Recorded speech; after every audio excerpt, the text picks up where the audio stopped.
ఆది ఇంకా ఆఫీస్ నుంచి రాలేదేంటి?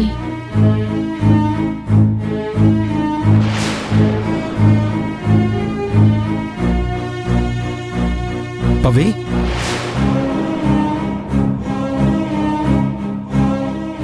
పవి, కళ్ళు తిరిగి పడిపోయావంట కదా.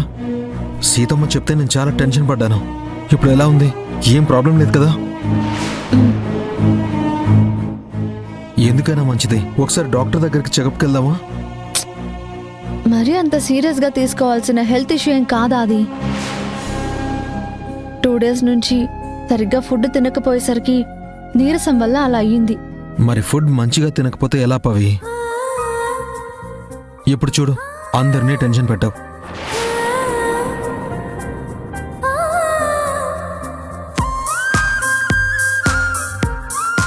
స్ట్రెస్ పెరగడం వల్ల ఫుడ్ తినాలనిపించట్లేదు. దానివల్ల నీరసం వచ్చింది.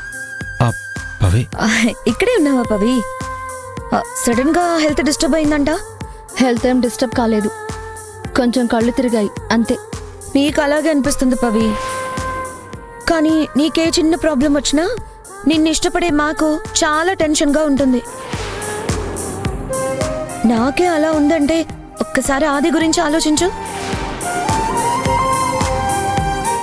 నువ్వు ప్రెషర్ ఎక్కువై పడిపోయావని తెలిసినప్పటి నుంచి ధ్యాసంతా నీ మీదే వాడికి. ఆఫీస్లో పని కూడా సరిగ్గా చేయలేదు. నీకు ఇలాంటి ప్రాబ్లమ్స్ రాకుండా ఉండడానికి మెడిటేషన్ చేయడానికి ఒక యోగా టీచర్ని కూడా మాట్లాడాడు. తన ఇంటికి వస్తుంది.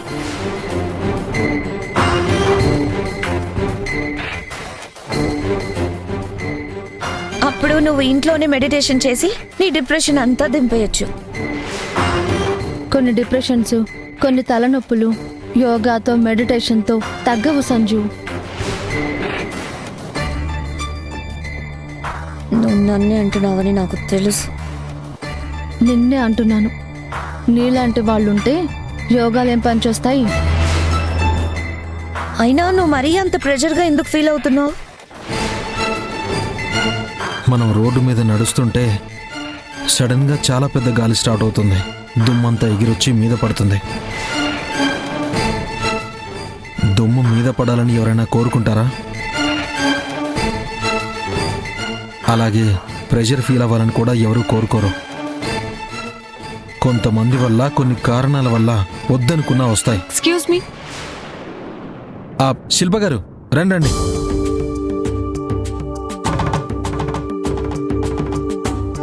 రండి, కూర్చోండి. తను పవిత్ర. పవి, యోగా టీచర్ శిల్ప. హలో అండి. హలో అండి. సీతమ్మ, ఈమె శిల్ప గారు. పవి రెగ్యులర్గా మెడిటేషన్ చేస్తే మంచిదని తనతో మాట్లాడాను. రోజు ఇంటికొచ్చి పవితో మెడిటేషన్ చేయిస్తారు. మంచి పని చేసావా అది? ఉండండి, మీకు నేను జ్యూస్ తీసుకొస్తాను. అయ్యయ్యో, ఇప్పుడు అవేమీ వద్దండి.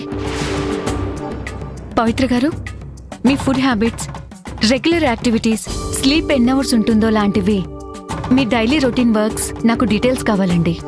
షూర్ అండి. మీరు డైలీ ఎన్ని గంటలకు నిద్రలేస్తారు? రెగ్యులర్గా అయితే 5కి, నైట్ ఆఫీస్ వర్క్ లేట్ అయితే అరౌండ్ 6:30 to 7 అవుతుంది.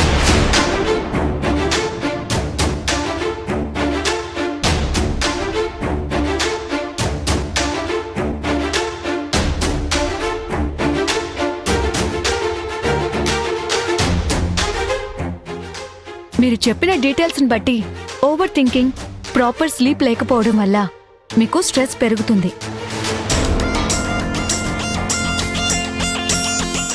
నో ఇష్యూ, మెడిటేషన్తో కంట్రోల్ చేద్దాం. మా పవి కొంచెం ప్రశాంతంగా ఉండేలా చూడండి శిల్ప గారు. Okay.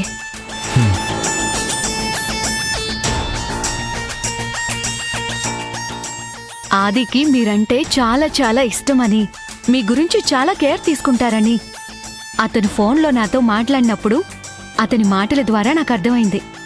You are so lucky పవిత్ర గారు.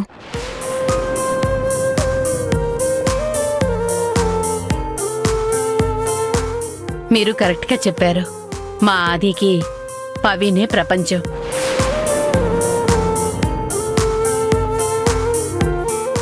పవిత్ర గారు, మీ ఇద్దరిది లవ్ మ్యారేజా? అది యాక్చువల్లీ లవ్ మ్యారేజ్ అని మీరు ఊహిస్తే సరిపోతుందా? అనుకోకుండా యాక్సిడెంటల్ గా జరిగిన మ్యారేజ్. లేనిపోనివి ఊహించుకొని మాట్లాడకూడదు. వాళ్ళిద్దరూ మెయిన్ గా మంచి ఫ్రెండ్స్. ఫ్రెండ్స్ అయిన వాళ్ళు లవర్స్ అవుతారా? లవర్స్ అయిన వాళ్ళు ఫ్రెండ్స్ అవుతారా? బుద్ధి లేని వాళ్ళు అనవసరంగా ఇలా ఫ్రస్ట్రేట్ అవుతారు. ఏం సంజన, ఎప్పుడు ఏం మాట్లాడాలో తెలీదా?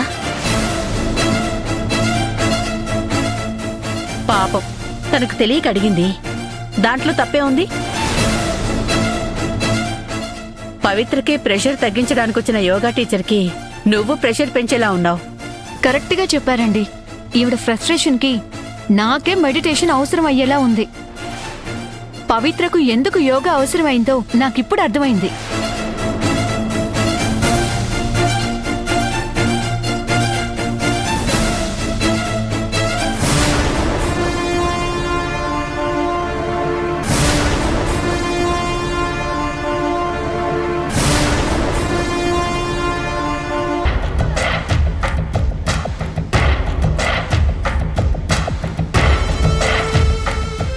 మాట్లాడవేంటయ్యా? గురుమూర్తి కప్పు తీర్చడానికి నీకంత డబ్బెక్కడిది? ఎట్టి పరిస్థితుల్లోనూ పవిత్ర డబ్బులిచ్చిందని ఎవ్వరికీ తెలియకూడదు. ముఖ్యంగా వాసుకీకి తెలియకూడదు. తెలిస్తే నానా యాగి చేస్తుంది. నేను గుణ్ణించి వస్తుంటే దారిలో గురుమూర్తి కనిపించాడు. ఒక్క రూపాయి కూడా బాకీ లేకుండా ఉన్న కష్టమంతా తీర్చేశాడని చెప్పాడు. ఉన్న పళ్ళంగా నీకంత డబ్బెక్కడిది? మళ్ళీ ఎవరి దగ్గరైనా అప్పు చేశావా? చెప్పవయ్యా. ఎందుకు నానా ఇలాంటి తలనొప్పులని తెస్తూ ఉంటావు?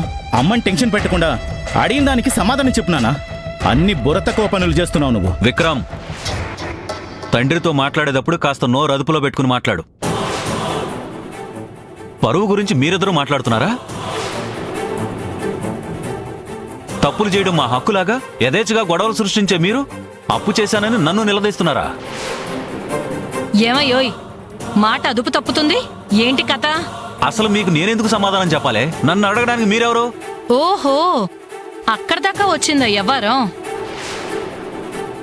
నా చూపుకే భయపడేవాడివి, రూపాయి సంపాదన లేదు, నన్నే ఎదిరించేదాకా వచ్చావంటే ఏంటి నీ ధైర్యం? అసలు నీకు భర్తతో మాట్లాడే పద్ధతి, ప్రవర్తించే తీరు తెలిసేంటే? అన్నీ తెలుస్తాను. నీకా డబ్బులు ఎలా వచ్చాయో, ఇంత ధైర్యం ఎలా వచ్చిందో అన్నీ తేలుస్తాను. ఆపండి మీ గొడవ.